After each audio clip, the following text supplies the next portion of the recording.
I, Dr. Ashutosh Tiwari from Rajki Engineering College, Banda, once again welcome you all today in this video lecture. And this is for physics having subject code KS101T oblique 201T. T stands for theory, and we are studying module 1, which is relativistic mechanics. And today is the eighth and the last lecture on relativistic mechanics, in which we will try to recap once again whatever we have studied in all these 1 to 7 lectures and how was the journey through all these lectures, as well as we'll try to solve at least one numerical on each and every topic which we have studied. So let us quickly recap what we have studied till now. क्या पढ़ा है हम लोगों ने अभी तक? तो इसमें सबसे पहले हम लोगों ने बात करी थी, आपको याद होगा कि गैलीलियन ट्रांसफॉर्मेशंस के बारे में हम लोगों ने चर्चा करी थी। गैलीलियन ट्रांसफॉर्मेशन इक्वेशंस जो है वो गैलीलियो गैलीलियाई ने दिए थे, और वहाँ पर भी हम लोगों ने inertial frames of references consider किए थे। एक फ्रेम एस था और दूसरा फ्रेम हमारे पास एस डैश था, और वहाँ पर ये बात हुई थी कि फ्रेम एस डैश जो है वो वी वेलोसिटी से along the positive direction of x axis move कर रहा है। और वहाँ हम लोगों ने पढ़ा था कि जो x था वो x डैश के साथ कुछ रिलेशन रख रहा था, y डैश के साथ कुछ रिलेशन रख रहा था, t डैश के साथ, और जो z डैश के साथ कुछ रिलेशन रख रहा था। लेकिन वहाँ गैलीलियन ट्रांसफॉर्मेशंस में जो मास था that was not changing with respect to the velocity. उसके बाद फिर क्या हुआ कि माइकलसन मोरले एक्सपेरिमेंट परफॉर्म किया गया माइकलसन और मोरले द्वारा, और इसको हम लोगों ने पढ़ा था। उसके बाद फिर माइकलसन मोरले एक्सपेरिमेंट जिस रिज़ल्ट को प्रेडिक्ट करके किया गया था वो रिज़ल्ट्स नहीं मिले, और that was the negative results of the Michelson Morley experiment. लेकिन यहाँ पर ये फिर से मेंशन करना ज़रूरी होगा कि ये नेगेटिव रिजल्ट्स मिलने के बाद भी Michelson Morley experiment is the landmark experiment in the history of relativistic mechanics, और उसने ये लोगों को सोचने पर मजबूर किया कि गैलीलियन ट्रांसफॉर्मेशन इक्वेशंस में कुछ सुधार की आवश्यकता है, कुछ ऐड किए जाने की ज़रूरत है।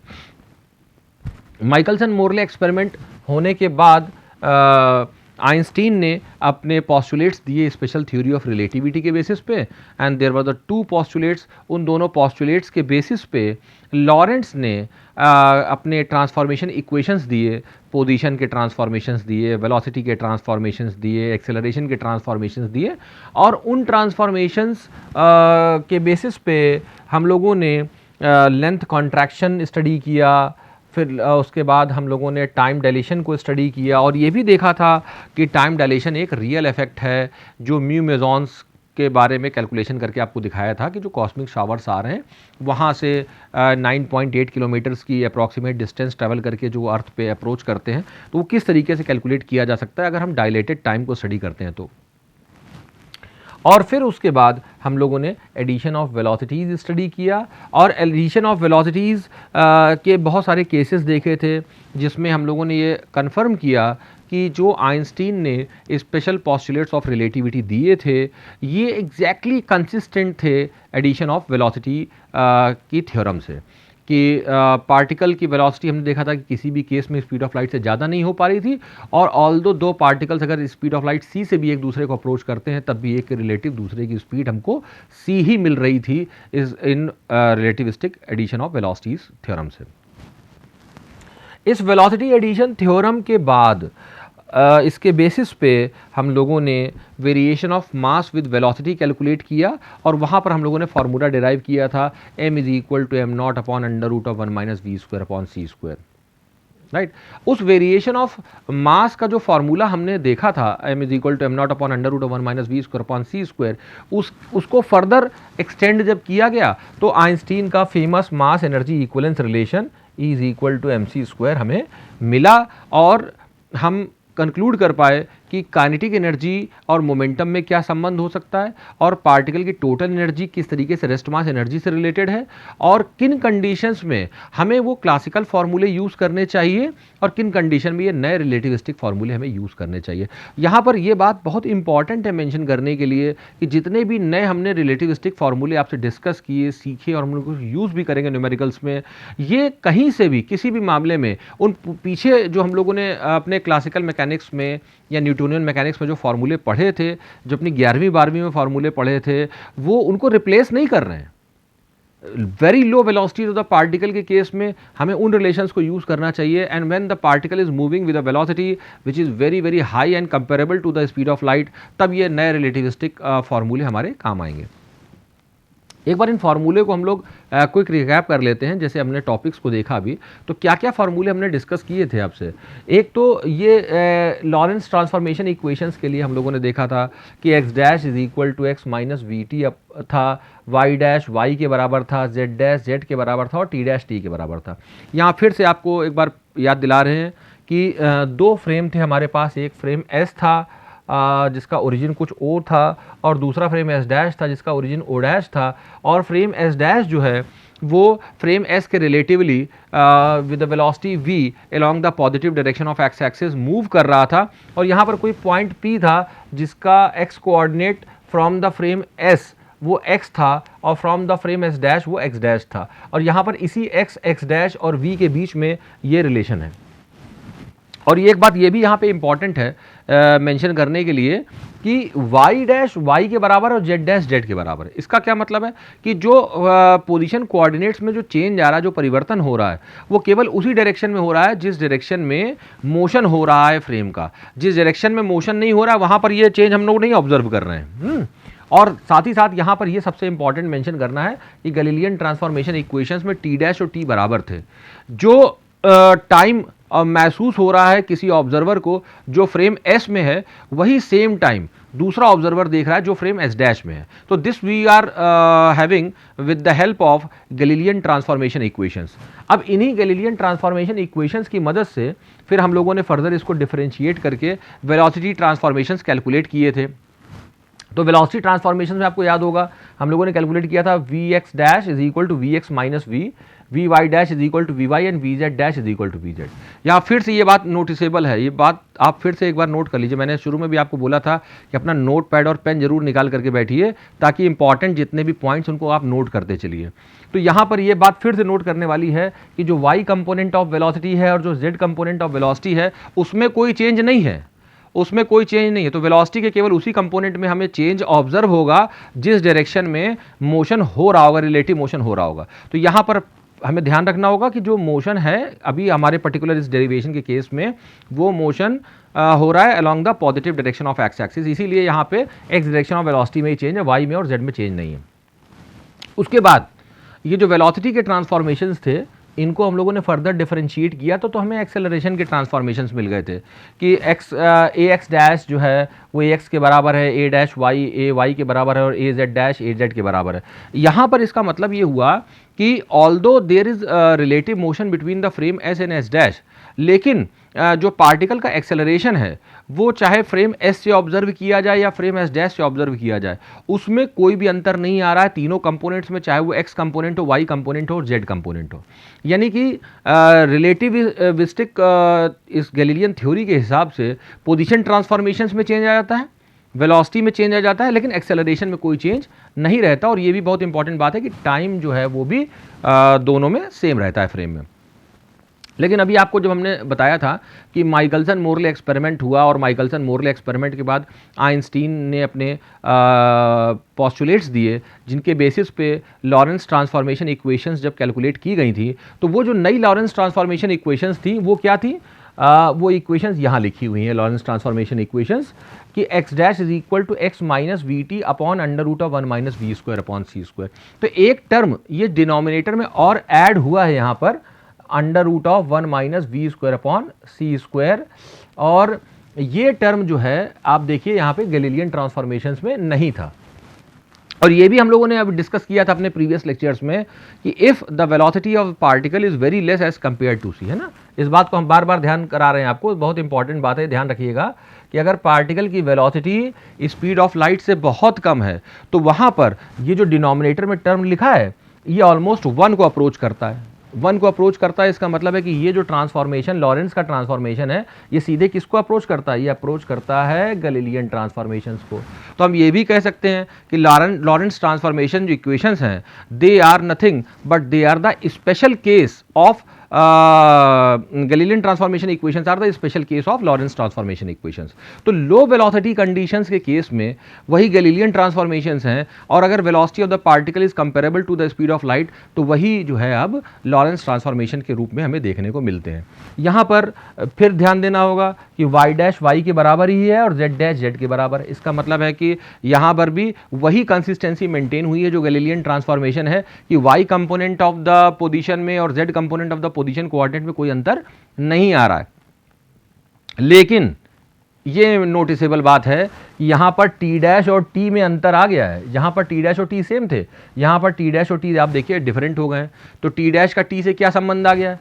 t dash is equal to t minus v into x upon c square whole upon under root of 1 minus v square upon c square.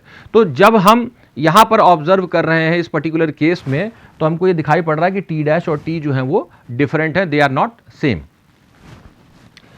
इसके बेसिस पे ये जो हमारे लॉरेंस ट्रांसफॉर्मेशन इक्वेशंस थे, इसके बेसिस पे हम लोगों ने 3 अलग अलग रिजल्ट्स कैलकुलेट किए थे।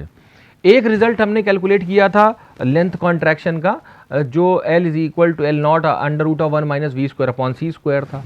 तो मैंने आपको बताया था कि जब भी रिलेटिव मोशन हो रहा होगा सोर्स और ऑब्जर्वर के बीच में, तो वेलोसिटी v जो है यहाँ पर हम अंडर कंसिडरेशन ले रहे हैं, v भाई जीरो तो नहीं हो सकती। अगर वेलोसिटी v जीरो नहीं है, अगर वेलोसिटी v जीरो जिसका मतलब रिलेटिव मोशन ही नहीं हो रहा है, और अगर वेलोसिटी v जीरो नहीं है तो रिलेटिव मोशन है, और रिलेटिव मोशन अगर है तो ये जो टर्म होगा under root of 1 minus v square upon c square, ये जरूर एक से छोटी क्वांटिटी है। और एक से छोटे नंबर से आप मल्टीप्लाई कर रहे हैं यहाँ पर किसी भी क्वांटिटी को, तो ओवरऑल क्वांटिटी तो कम हो जाएगी, यानी कि जो पार्टिकल की जो लेंथ होगी वो एल नॉट से अपने आप कम हो जाएगी। एल विल बी क्या होगा? Less than L naught. तो L less than L naught का क्या मीनिंग हुआ कि पार्टिकल की जो लेंथ या रॉड की या जो भी ऑब्जेक्ट है उसकी जो लेंथ है वो उसकी प्रॉपर लेंथ से हमेशा हमको छोटी दिखाई पड़ेगी अगर ऑब्जेक्ट और ऑब्जर्वर के बीच में रिलेटिव मोशन हो रहा है। उसी तरीके से इसका दूसरा लॉरेंस ट्रांसफॉर्मेशन इक्वेशंस का जो दूसरा रिजल्ट था वो क्या था? टाइम डायलेशन का था। टाइम डायलेशन में हम लोगों ने क्या स्टडी किया था कि t is equal to t naught upon under root of 1 minus v square upon c square हो जाता है। यानी कि जब under root of 1 minus v square upon c square, तो अभी आपको बताया कि एक से छोटा वैल्यू है, तो किसी नंबर को आप एक से छोटे नंबर से डिवाइड करेंगे तो ओवरऑल क्वांटिटी तो बढ़ जाएगी। यानी t जो होगा वो किससे बड़ा है? t नॉट से बड़ा है, it is greater than t not. तो t अगर t नॉट से बड़ा है, इसका मतलब है कि उस इवेंट में लगा हुआ जो टाइम है वो बढ़ा हुआ महसूस होगा, डायलेटेड महसूस होगा। इसी कॉन्सेप्ट को टाइम डायलेशन कहते हैं। और इसी लॉरेंस ट्रांसफॉर्मेशन इक्वेशंस के बेसिस पे हम लोगों ने ये एक relativistic velocity addition theorem derive की थी, जिसमें हमने ये बताया था कि अगर ये जो पार्टिकल p है ये किसी पर्टिकुलर वेलोसिटी से चलने लगे हैं और इसकी वेलोसिटी u महसूस हो रही है किसको? जो ऑब्जर्वर कहाँ पर है? फ्रेम s पर। और u डैश किसको महसूस हो रही है? उस ऑब्जर्वर को महसूस हो रही है जो फ्रेम s डैश पे है। तो u और u डैश आपस में किस तरीके से कनेक्टेड होंगे उसका ये फॉर्मूला है, u is equal to u dash plus v upon 1 plus u dash v upon c square, जिसके बारे में हम लोग अभी 6 लेक्चर में डिटेल में डिस्कस कर चुके हैं।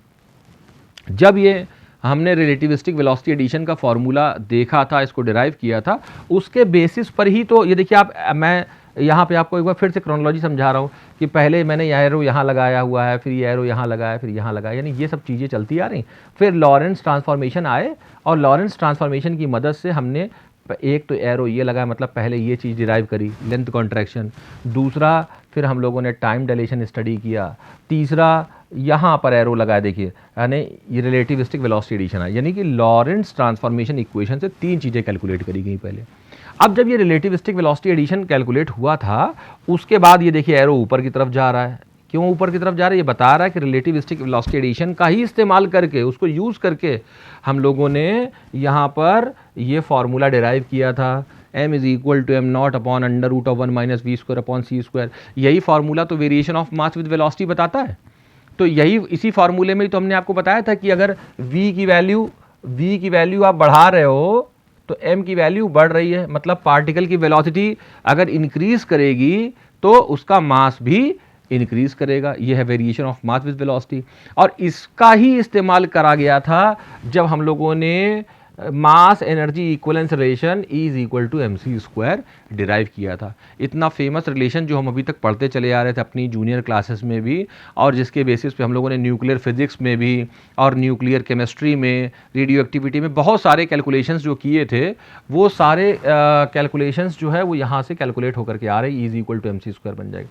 इसको अगर हम चाहें तो further E is equal to mc² का इस्तेमाल करके ही तो हम लोगों ने ये निकाल लिया था, E is equal to under root of m0c² plus p²c²। तो यहाँ तक की जर्नी अपनी हुई थी। इसके बेसिस पे हम लोग अब कैलकुलेट करते हैं कुछ न्यूमेरिकल्स को। तो let us go for the first numerical based on the Galilean transformation equations. तो पहला तो जैसे ये न्यूमेरिकल में कह रहा है कि the position of point in the frame S dash moving relative to S with a constant velocity 10 centimetre per second. तो ये जो वेलोसिटी है कौन सी वेलोसिटी है? V, फ्रेम की वेलोसिटी जिसको हम लोग बात करते हैं। तो V की वैल्यू कितनी दी गई है? 10 सेंटीमीटर पर सेकेंड दी गई है। Along the x axis is given by 11, 9, 8। ये उसका x कोऑर्डिनेट है, y कोऑर्डिनेट है और z कोऑर्डिनेट है। Calculate its position with respect to frame S if the two frames were in coincidence only 0.5 seconds before. मतलब 0.5 second के पहले frame S का जो ओरिजिन था और जो S डैश का ओरिजिन था वो एक ही पॉइंट पर था। Time t is equal to जब 0 था तो उस समय दोनों फ्रेम एक ही जगह पर थे। ये फ्रेम S जो था इसका ओरिजिन, और जो दूसरा फ्रेम हमारा S डैश था वो भी यहीं पर था। S डैश का ओरिजिन एक ही पॉइंट पर था। कितनी समय पहले था? 0.5 सेकंड पहले। तो अब यहाँ पे पूछ रहे हैं कि बताइए कि अब उसके नए कोऑर्डिनेट्स क्या होंगे, यानी x डैश क्या होगा, y डैश क्या होगा, z डैश क्या होगा। तो सबसे पहले क्या करना पड़ेगा हमको यहाँ पे ट्रांसफॉर्मेशन इक्वेशंस को यूज करना पड़ेगा कि x इज इक्वल टू क्या होता है? x dash plus v t. तो x dash is equal to कितना है? 11 है, v की वैल्यू 10 है, और t यहाँ पे अभी हमने देखा कि 0.5 है, इसको यहाँ प्लेस कर देंगे 0.5। तो 10 इंटू 0.5 कितना हो जाएगा? ये 5 होगा, 5 प्लस 11 ये आ जाएगा सॉल्व होकर 16। तो जो x कोऑर्डिनेट होगा with respect to the observer in the frame S, वो वैल्यू उसकी कितनी मिलेगी? 16 मिलेगी। y डैश के बराबर है, इसमें तो कोई चेंज होगा नहीं। जैसा पहले भी हमने आपको बताया था कि केवल उसी डायरेक्शन में चेंज होता है जिस डायरेक्शन में रिलेटिव मोशन हो रहा होता है। तो y डैश के बराबर ही है, 9 है, और z डैश के बराबर है, 8 के बराबर है। तो वो कह रहा है कि hence in the stationary frame S dash the position of the particle is given by 16, 8, 9। ये कोऑर्डिनेट है उसी पार्टिकल से किसके रिस्पेक्ट में? जो फ्रेम S है। अब हम लोग एक बहुत ही फेमस न्यूमेरिकल है जो यूनिवर्सिटी एग्जामिनेशंस में भी काफ़ी बार आया, इसको थोड़ा सा डिस्कस कर लेते हैं। वो कहते हैं कि जो लॉरेंट्स ट्रांसफॉर्मेशन इक्वेशंस के बेसिस पे ये जो क्वांटिटी है x² plus y² plus z² minus c² t², ये इनवेरिएंट है, इसमें कोई परिवर्तन नहीं होता है। यानी कि इस क्वांटिटी को अगर कैलकुलेट किया जाए उस ऑब्जर्वर के रिस्पेक्ट में जो फ्रेम S पर है, और इसी क्वांटिटी को फिर कैलकुलेट किया जाए एक दूसरे ऑब्जर्वर के रिस्पेक्ट में जो फ्रेम S डैश पे है, तो इस क्वांटिटी में कोई अंतर नहीं आएगा। तो पहले एक बार इसको जरा सॉल्व करके देखते हैं कि ऐसा होता भी है कि नहीं। और इसी क्वेश्चन को एक दूसरी तरीके से भी डिस्कस किया जाता है कि show that the space time और interval between the two events remain invariant under Lorentz transformation equation. तो इसके लिए क्या करते हैं कि हम लोग इसी क्वांटिटी को x² plus y² plus z² minus c² t² को एक बार हम कैलकुलेट करते हैं फ्रेम S के ऑब्जर्वर के साथ रिस्पेक्ट में, और एक बार इसी को कैलकुलेट कर लेते हैं फ्रेम S डैश के ऑब्जर्वर के रिस्पेक्ट में। तो अगर फ्रेम S डैश के रिस्पेक्ट में देखेंगे तो ये सब जहाँ पे अनप्राइम्ड क्वांटिटी इसी को प्राइम हो जाएंगी। तो ये बन जाएगा x dash square plus y dash square plus z dash square minus c² t²। इसमें क्या करना होगा कि हम लोग एक काम करते हैं, इस क्वांटिटी को कैलकुलेट करते हैं पहले, है ना, कि फ्रेम S डैश के ऑब्जर्वर को क्या नज़र आ रहा है उसको कैलकुलेट करते हैं। और इस क्वांटिटी को कैलकुलेट करने में अगर डिराइव करते हुए हम ये सारी प्राइम्ड क्वांटिटीज़ हट जाएं तो इसका मतलब हो जाएगा कि यही क्वांटिटी S डैश और S दोनों फ्रेम के ऑब्जर्वर को एक ही जैसी नज़र आएंगी। तो इसके लिए हमने सबसे पहले इस रिलेशन से स्टार्ट किया। यहाँ पे c जो स्पीड ऑफ लाइट है वो तो कांस्टेंट ही है, तो x डैश जो है उसका रिलेशन लॉरेंट्स ट्रांसफॉर्मेशन इक्वेशन से यही तो है, x dash is equal to क्या है? x minus v t upon under root of 1 minus v square upon c²। तो ये हमने उठा करके यहाँ पर प्लेस कर दिया। अब y डैश तो y के बराबर होता है, z डैश z के बराबर, तो इसमें तो कोई वेरिएशन होगा ही नहीं, सीधे सीधे प्राइम अनप्राइम्ड में चेंज हो जाएगा। लेकिन t डैश जो है वो तो t से इस तरह से कनेक्टेड है, t dash is equal to t minus x v upon c square upon under root of 1 minus v square upon c square. तो ये t डैश की जगह पर मैं ये वैल्यू यहाँ पर प्लेस कर देता हूँ। तो इसको जब प्लेस करेंगे और इसका a प्लस बी का होल स्क्वायर वाला फार्मूला यहाँ पे लगाना पड़ेगा, इसको सॉल्व करेंगे तो 1 minus v square upon c square, तो यहाँ पर भी डिनोमिनेटर में आ रहा है और यहाँ पर भी डिनोमिनेटर में आ रहा है, खाली यहाँ वाई स्क्वायर और जेड स्क्वायर के टर्म में नहीं है। तो मैं वाई स्क्वायर और जेड स्क्वायर का टर्म देखो यहाँ पे मैं अलग कर लेता हूँ, इसको ये अलग कर दिया मैंने। और ये वाला टर्म जो हमारा टर्म नंबर 1 है और जो टर्म नंबर 4 है, इन दोनों को एक साथ हमने यहाँ सॉल्व कर लिया। 1 minus v square upon c square दोनों से बाहर ले लिया, तो यहाँ ब्रैकेट में क्या बचेगा, यहाँ पर तो ए माइनस बी का होल स्क्वायर लगाना पड़ेगा, तो A square plus B square minus 2ab का फार्मूला लगा दिया यहाँ पर। और इसमें देखिए आप a माइनस बी का होल स्क्वायर यहाँ भी लगाया, इसको भी सॉल्व किया। तो जैसे ही दोनों को हम लोग सॉल्व करेंगे तो there will be certain quantities which will be cancelled out. यहाँ पे इसको जब इसको फर्दर आप सॉल्व करें तो आपको कुछ इस तरीके का रिलेशन मिलेगा, 1 upon 1 minus v square upon c square, और विद इन ब्रैकेट्स हम 1 minus v square upon c square यहाँ एक्स स्क्वायर के साथ भी आएगा और सी स्क्वायर टी स्क्वायर के साथ भी आएगा। तो 1 minus v square upon c square को अगर हम एक तरफ ब्रैकेट में ले जाएं और दूसरे ब्रैकेट में एक्स स्क्वायर माइनस सी स्क्वायर टी स्क्वायर आ जाएगा, तो 1 minus v square upon c square जो डिनोमिनेटर में और जो न्यूमरेटर में आएगा वो कैंसिल आउट हो जाएगा। तो इस ये पूरा टर्म जितना यहाँ पर बचा हुआ है ये रिजॉल्व होकर के केवल इतना ही रह जाएगा, एक्स स्क्वायर माइनस सी स्क्वायर टी स्क्वायर प्लस ये वाला टर्म आ जाएगा यहाँ पर Y square plus Z square. और ये जो टर्म है यही तो इक्वेशन मतलब left hand side of the equation 1 है। इसका मतलब ये हुआ कि x dash square plus Y dash square plus Z square minus सी स्क्वायर टी स्क्वायर जो है वो किसके बराबर है, वो बराबर है X square plus Y square plus Z square minus सी स्क्वायर टी स्क्वायर के बराबर है। यानी कि ये हमारा जो क्वांटिटी है X square plus Y square plus Z square minus सी स्क्वायर टी स्क्वायर, ये इनवेरिएंट है। इनवेरिएंट है मतलब ये क्वांटिटी कैलकुलेट कर रहा है एक ऑब्जर्वर जो कि फ्रेम एस में है, तो उसको भी उतना ही महसूस हो रहा है जितना फ्रेम एस डैश के ऑब्जर्वर को महसूस हो रहा है। This is very important. अभी जो लेंथ कॉन्ट्रैक्शन का फॉर्मूला डिस्कस किया था, तो हम लोग अब एक तीसरा न्यूमेरिकल देख लेते हैं लेंथ कॉन्ट्रैक्शन पे बेसिस पे। इसमें हमने आपको उस समय भी जब लेंथ कॉन्ट्रैक्शन का फॉर्मूला आपको बता रहे थे तब ये डिस्कस किया था कि जो एक्चुअल लेंथ या प्रॉपर लेंथ होती है ये केवल उसी ऑब्जर्वर को दिखाई पड़ती है जो ऑब्जर्वर और ऑब्जेक्ट के बीच में कोई रिलेटिव मोशन नहीं हो रहा हो। अगर observer is at rest with respect to the object और तभी वो प्रॉपर लेंथ देख पाएगा। तो इस चीज़ को थोड़ा और क्लियर कर लेते हैं इस न्यूमेरिकल से। यहाँ पर एक न्यूमेरिकल जैसे दिया कि a train whose length is 150 metre. मान लीजिए एक ट्रेन है जिसकी लंबाई कितनी 150 मीटर है। When at rest has to pass, ये व्हेन एट रेस्ट ये बड़ा इंपॉर्टेंट है, यानी उसकी जो लेंथ है वो 150 मीटर कब दिखाई जा रही है, जब वो रुकी हुई है, अभी मोशन में नहीं है वो, यानी ये उसकी एक्चुअल लेंथ या प्रॉपर लेंथ है ट्रेन की। अब कह रहा है has to pass through a tunnel of length 125 metre, 125 metre की एक टनल उसके थ्रू पास होना है। तो एक जगह थोड़ा सा समझने की कोशिश करें कि एक टनल ऐसे हम बना लेते हैं, इसकी टनल की जो लंबाई है वो कितनी है 125 मीटर है, ठीक है, और एक ट्रेन है बड़ी सी, इसको इसके अंदर से पास होना है जिसकी लंबाई कितनी है 150 मीटर है,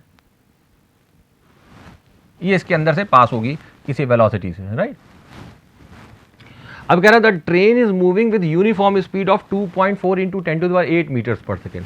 ऑल्दो बड़ी हाई स्पीड ट्रेन है ये, इतनी तेज वेलोसिटी से चल रही है, 2.4 इंटू 10⁸ मीटर्स पर सेकेंड, बहुत ही करीब है, it is very close to the speed of light ना।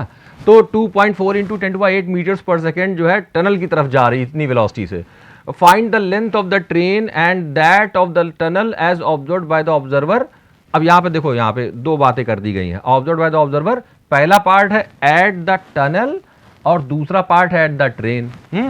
तो पहले प्रश्न में, पहले पार्ट में हमको ये मानना है कि ऑब्जर्वर हमारा कहाँ पर है, वो टनल में है, तब वो क्या देख रहा है, जब वो टनल पे है तब उसको टनल की लंबाई क्या महसूस हो रही है और ट्रेन की लंबाई क्या महसूस हो रही है। और दूसरे पार्ट में हमको मानना है कि वो अगर ट्रेन पे ऑब्जर्वर है तब उसको ट्रेन की लंबाई क्या महसूस हो रही है और टनल की लंबाई क्या महसूस हो रही है ना। इसी क्वेश्चन को दूसरी तरीके से ऐसे भी पूछा जा सकता है कि a train whose length is 150 metre at rest has to pass through a tunnel of length 125 metre, the train is moving towards the tunnel of length 125 metre, the train है ना विद वेलोसिटी जितना, find the train and the tunnel as seen by the observer at the train. तो ये अलग अलग दो है, एक ही क्वेश्चन, लेकिन उसको अलग अलग इसलिए लिया है क्योंकि यूनिवर्सिटी एग्जामिनेशन में अलग अलग तरीके से 2 बार पूछा जा चुका है। यहां पर इसका सोल्यूशन की तरफ अगर हम लोग बढ़े तो यहां पर ये बताया गया कि observer at the tunnel which is at rest, है ना। अगर ऑब्जर्वर जो है कहां पर है अभी इस समय, पहले केस में ऑब्जर्वर टनल पे है, तो ऑब्जर्वर अगर टनल पे है तो उसको टनल की लंबाई जो है वो प्रॉपर महसूस होगी, यानी टनल को तो वो अभी उसी लंबाई पे देखेगा। देखिए लिखा हुआ है as the tunnel is at rest the length of the tunnel appear to the observer at tunnel will remain same, that is 125 metre. तो ऑब्जर्वर टनल पे है और टनल की लंबाई को देख रहा है तो उसको proper length of the tunnel महसूस होगी 125 मीटर। लेकिन जो टनल पे ऑब्जर्वर है वो देख किसको रहा है, वो तो ट्रेन को देख रहा है, और ट्रेन एक रिलेटिव स्पीड से चलती चली आ रही है। तो वहां पर ट्रेन के केस में ऑब्जर्वर अगर टनल पे है तो वो लेंथ कॉन्ट्रैक्शन का फार्मूला अप्लाई करना पड़ेगा हम लोगों को। तो लेंथ कॉन्ट्रैक्शन का फार्मूला तो ये है ना, l is equal to L naught upon under root of 1 minus v square upon c square. यहाँ पर वी की वैल्यू 2.4 इंटू 10⁸ है, और जो एल नॉट है वो कितना है भाई 150 है, तो 150 मीटर हम यहाँ पर प्लेस करेंगे और इसको 2.4 इंटू 10⁸ रखेंगे, और ये सी जो स्पीड ऑफ लाइट है वो 3 इंटू 10⁸ रखेंगे। इसको सॉल्व करेंगे तो 90 मीटर आ जाएगा। इसका मतलब कि टनल पर जो ऑब्जर्वर है वो 150 मीटर 150 मीटर की जो मूविंग ट्रेन है उसकी लंबाई उसको कॉन्ट्रैक्टेड महसूस होगी, केवल कितनी 90 मीटर की महसूस होगी। इसी तरीके से अब दूसरी परिस्थिति की बात करते हैं। अब की बार क्या है, ऑब्जर्वर कहां पर है, अब की बार ऑब्जर्वर जो है वो ट्रेन में है। अब वो ऑब्जर्वर ट्रेन में है, अब वो ऑब्जर्वर अगर ट्रेन में है तो वो केवल ट्रेन की जो है वो ट्रेन की जो एक्चुअल लेंथ है वही देख पाएगा, और ट्रेन की एक्चुअल लेंथ कितनी है 150 मीटर। तो उसको ट्रेन की जो स्पीड है वो तो सही सही दिखाई पड़ेगी, ट्रेन की जो लंबाई है वो तो सही सही दिखाई पड़ेगी 150 मीटर। लेकिन ऑब्जर्वर बैठा है ट्रेन पे और टनल को मूव करते हुए देख रहा है रिलेटिव स्पीड से, तो टनल की लंबाई जो होगी, टनल की जो लेंथ होगी वो उसको कॉन्ट्रैक्टेड महसूस होगी। तो टनल के केस में हमें लेंथ कॉन्ट्रैक्शन का फार्मूला लगाना पड़ेगा, और लेंथ कॉन्ट्रैक्शन का फार्मूला हमारे पास ये है ही। तो यहाँ पर टनल की जो एक्चुअल लेंथ है 125 मीटर वो हम प्लेस करेंगे, और वेलोसिटी 2.4 इंटू 10⁸ रखेंगे और 3 इंटू 10⁸ स्पीड ऑफ लाइट रखेंगे। इसको सॉल्व करेंगे तो 75 मीटर आता है। इसका मतलब है कि उस मूविंग ट्रेन में अगर कोई बैठा है ऑब्जर्वर तो वो 125 मीटर की जो टनल है वो उसको कॉन्ट्रैक्टेड महसूस होगी केवल 75 मीटर की, 75 मीटर की। तो this was the example for the length contraction, and I once again thank you all for being with us. और मैं चाहता हूं कि आप सारे जितने भी न्यूमेरिकल्स इसके बन सकते हैं वो अवेलेबल हैं बुक्स में, वेरियस बुक्स हैं इसकी, and there are lot many sites where lot many questions are there, you can attempt these questions, and आपको कोई डाउट है तो you can thoroughly discuss with us. Thank you all, thank you students.